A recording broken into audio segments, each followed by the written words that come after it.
எல்லாருக்கும் வணக்கம். இன்னைக்கு டேட் 13/12 இல்லைங்களா? இன்னைக்கு பார்த்தீங்கன்னா ஆஸ் யூஷுவல் யூஎஸ் மார்க்கெட் நெகட்டிவில் இருந்தது, இந்தியன் ஏரியாஸ் எல்லாம் நெகட்டிவில் இருந்தது. ரிலையன்ஸ் ஏரியா மட்டும் தான் பாசிட்டிவ் இருந்த மாதிரி இருந்தது. எஃப்ஐ நெகட்டிவ் தான் இருந்தாங்க, கேப் டவுன் வேறு. ஸோ என்னாச்சு பார்த்தீங்கன்னா, நேற்று என்ன பண்ணேன்னா ஒரே ஒரு ஓப்பன் பொசிஷன் மட்டும் வச்சுருந்தேன். 24,700 கால் ஆப்ஷன் எடுத்து ரைட் பண்ணியிருந்தாங்க. அது மட்டும் ஒரு லாட் மட்டும் எக்ஸ்ட்ரா பொசிஷன். காலைல கேப் டவுன் ஆனவுடனே ஃபஸ்ட்டு 5 மினிட்ஸில் இன்னொரு 4 லாட் 5 லாட் எக்ஸ்ட்ரா ஆட் பண்ணி, அது நேராக என்னுடைய சப்போர்ட் பார்த்தீங்கன்னா 24,350 வரும்னு நினச்சேன். கரெக்டாக 24,350 வந்தது. இங்கே எக்ஸிட் ஆகிட்டேன். ஸோ இங்கே எக்ஸிட் ஆகும்போது ஒரு 2,500 கிட்ட எனக்கு ப்ராஃபிட் இருந்தது.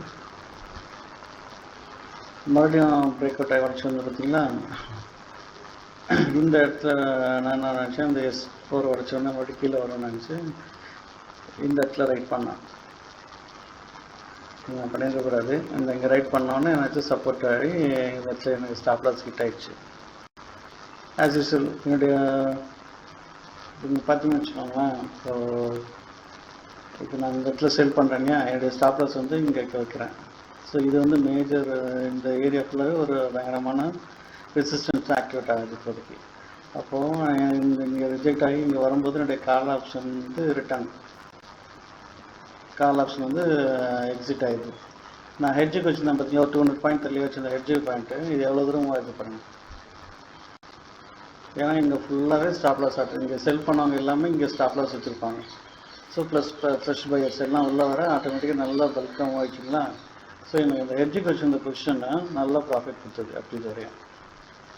ஓகேங்களா? அதுக்கப்புறம் என்ன பண்ணேன், இங்கே டே ஹை வந்து பாருங்கள், டே ஹை தொட்டோன்னே ரிஜெக்ட் ஆச்சு. ஸோ இந்த இடத்துல ஒரு சின்ன ஸ்கேல் பண்ணேன், 24,600 ரைட் பண்ணேன். 20 மூவிங் ஆவரேஜ் போட்டோன்னா மறுபடியும் மேலே வச்சா இந்த இடத்துல வெளில வந்துட்டு எக்ஸிட் ஆகிட்டேன். அவ்வளோதான் இன்றைக்கி ட்ரேடு. இப்போ மறுபடியும் நல்லா மேலே போய்ட்டுருக்குது. இன்றைக்கி எஃப்ஐ விற்கிறாங்களா டி வாங்குறாங்களான்னு தெரியல. 2 பேரும் சண்டை போடுறாங்க நம்மளை வச்சு. மார்க்கெட்டு நேற்று இப்படி இருக்குன்னு நினச்சோம், இன்றைக்கி இப்படி எல்லாம் கரெக்டாக இருக்குது. ஓகே, எல்லாம் கடந்து போகும், எல்லாத்தையும் கவனிக்க வேண்டியதான். தேங்க்யூ. நீங்களும் எல்லோரும் ப்ராஃபிட் பண்ணிப்பீங்கன்னு நினைக்கிறேன். Very good, thank you.